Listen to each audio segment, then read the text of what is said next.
Cinema விட்டு ஏன் போறீங்க அப்படின்ட்டு நிறைய பேர் கேக்குறாங்க. சினிமான்றது ஒரு மிகப்பெரிய ஒரு கடல். அதுல ஒரு கரையோரமா ஒரு சின்னதா ஒரு மணல் வீடு கட்டணும்னு தான் நான் ஆசைப்பட்டேன்.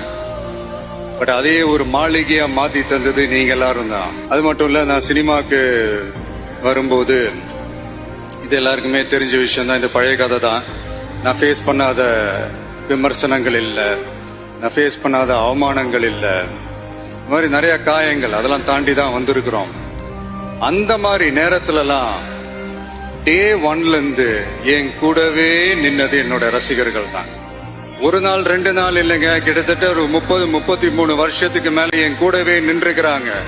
அதனாலதான் நான் என்ன டிசைட் பண்ணேன்னா, அடுத்த 30-33 வருஷத்துக்கு அவங்களோட நான் நிக்கிறோம்னு முடிவு பண்ணிட்டேன்.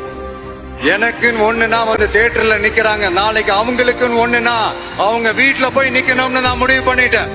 எனக்காக எல்லாத்தையும் விட்டு கொடுத்த என்னுடைய ரசிகர்களுக்காக நான் சினிமாவையே விட்டு கொடுக்கிறேன். இந்த விஜய் சும்மா நன்றின்னு சொல்லிட்டு போறவன் கிடையாது.